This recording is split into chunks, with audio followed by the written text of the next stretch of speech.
2019च्या लोकसभा निवडणुकीपेक्षा आणि विधानसभा निवडणुकीच्या पेक्षा ही निवडणूक काहीशी वेगळी होती। कारण निवडणुकीच्या आधी राज्यातल्या दोन मोठ्या पक्षांची शक्ल झाली। एक म्हणजे राष्ट्रवादी, दुसरी म्हणजे शिवसेना। शिवसेनेमध्ये फूट झाली आणि त्यामध्ये दोन भाग पडले। एक म्हणजे ठाकरेंची शिवसेना, तर दुसरी शिवसेना ती म्हणजे एकनाथ शिंदेंची शिवसेना। त्याचप्रमाणे शरद पवारांची राष्ट्रवादी आणि अजित पवारांची राष्ट्रवादी असे देखील या संपूर्ण जे दोन भाग पडले हे आपल्याला पाहायला मिळाले। परंतु निवडणुकीच्या आधी आपलाच खरा पक्ष आहे असा दावा या दोन्ही पक्षातल्या नेत्यांकडून केला जात होता। आता निवडणुकीच्या नंतर कोण खरा बॉस ठरलाय या सगळ्याचा आढावा घेणारा हा स्पेशल रिपोर्ट पाहूया। 50 मधला एकही माणूस मी पडू देणार नाही आणि भाजपचे जे लोक आहेत जे 115 आम्ही दोघं मिळून 200 करणार आणि ते नाही केलं तर आम्ही गावाला शेती करायला जाईल। मी जाहीरपणे तेव्हा सांगितलंय याच्यातला एकही माणूस पराभूत झाला तर एकनाथ शिंदे राजकारण सोडून निघून जाईल। एकनाथ शिंदे राजकारण सोडून निघून जाईल। खरं म्हणजे लँडस्लाइड विक्टरी अशा प्रकारचा विजय या ठिकाणी महायुतीला मिळालेला आहे।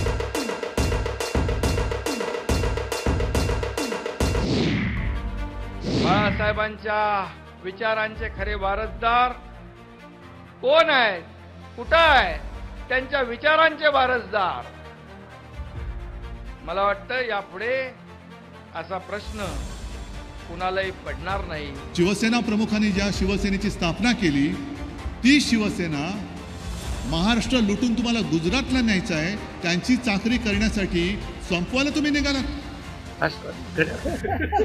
आता तो कोणाचा आहे ते लोकांनी ठरवलं आणि शिवसेना कोणाची आहे तेही ठरवलं।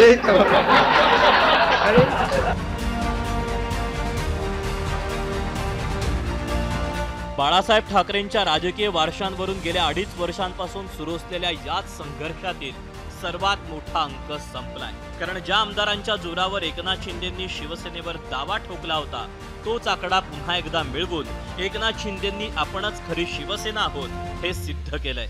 या निवडणुकीत देखील कोण कुठल्या पक्षाचा, आता तुमचा कुठला पक्ष? राष्ट्रवादी। आता तो कोणाचा आहे ते लोकांनी ठरवलं आणि शिवसेना कोणाची आहे तेही ठरवलं आणि लोकांनी ठरवलं। त्यामुळे आता बऱ्याचशा गोष्टी स्पष्ट झालेल्या। गेल्या 5 वर्षांमधील सर्वात मोठा राजकीय भूकंप होता एकनाथ शिंदेंचं बंड। त्यानंतर दुसरा भूकंप देवेंद्र फडणवीसांऐवजी एकनाथ शिंदेंचं मुख्यमंत्रीपद। असं असलं तरी उद्धव ठाकरेंनी शिवसेनेवरचा दावा काही सोडला नव्हता। सर्वोच्च न्यायालयापासून ते विधिमंडळापर्यंत झालेल्या सगळ्या राजकीय महानाट्यानंतर एकनाथ शिंदेंचीच शिवसेना ही खरी शिवसेना असा निकाल विविध पातळ्यांवर आला होता। पण तरीही उद्धव ठाकरेंनी आपला दावा सोडला नव्हता। विधानसभेच्या प्रचारात त्यांनी जनताच ठरवेल की खरी शिवसेना कोणाची असा प्रचार केला। आपला पक्ष चोरला, पक्षाचं नाव चोरलं, पक्षाचं चिन्ह चोरलं, अगदी शिवसेना प्रमुखांचा फोटो सुद्धा चोरला आणि म्हणे हे त्यांचे विचार घेऊन पुढे चाललेले आहेत। हे सगळं चोरलं तरी देखील केवळ आणि केवळ आपल्या आशीर्वादामुळेच मी ठाम उभा आहे। त्यांना जे काय वाटतंय की त्यांनी सगळं माझ्याकडनं चोरलं, कदाचित त्यांना ते चोरलं असं वाटत असेल, पण एक गोष्ट ते चोरू शकले नाही आणि चोरू शकत नाही, ते म्हणजे तुमचं प्रेम, तुमचा आशीर्वाद आणि तुमचा विश्वास। आणि त्यानंतर हा निकाल लागला। शिंदेंच्या नेतृत्वात शिवसेनेनं 57 जागांवर झेंडा फडकवलाय। दुसरीकडे ठाकरेंची शिवसेना मात्र 20 वर घसरली। मतांचा विचार केला तर शिंदेंच्या नेतृत्वातील शिवसेनेला 78,42,000पेक्षा जास्त मतं मिळाली, तर दुसरीकडे ठाकरेंच्या शिवसेनेला 64 लाखांवर मतं मिळाली आहेत। असं असलं तरी ठाकरेंनी निकालावर संशय व्यक्त केलाय, तर खासदार संजय राऊतांनी निकालात घोळ असल्याचा संशय व्यक्त केला। काही जण म्हणतात की हा ईव्हीएमचा विजय असूही शकतो, पण महाराष्ट्राच्या जनतेला हा निकाल मान्य असेल तर मग कोणीच काही बोलण्याची गरज नाहीये। पण जर मान्य नसेल तर त्यांना सांगतो की आम्ही प्राणपणाने महाराष्ट्रासाठी लढत राहू। कुछ तो गडबड आहे।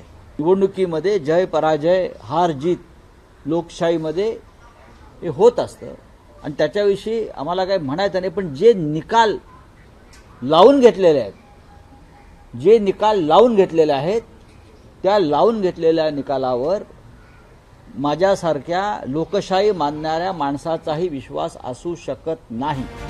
आता हा संघर्ष पुढे कैक वर्ष सुरूच राहणार आहे. पण तुर्तास तरी शिवसेना शिंदेंचीच हे या निकालानं स्पष्ट केलंय.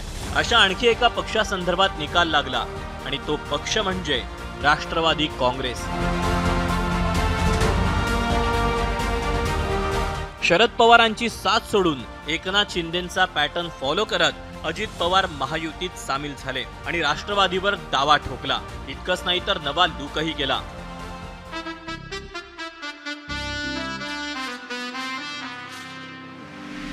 जनसन्मानाने होई प्रगती ही अटल, वादा आपला पक्का, लाभ आणि बळ, लाडकी बहीण आता नेहमी हसरी राहील. लाडका दादा म्हणत अजित पवारांनी विधानसभेचा प्रचार दणक्यात केला. तिकडे शरद पवारांनीही पायाला भिंगरी लावून प्रचार केला. दादांविरोधात घरातूनच आव्हान दिलं. दादा विरुद्ध अवघं पवार कुटुंब असा संघर्षही उभा केला. लोकसभेत दादांचा परफॉर्मन्स अपेक्षेपेक्षा खराब राहिला. दादांची घर वापसी होणार अशा चर्चाही सुरू झाल्या.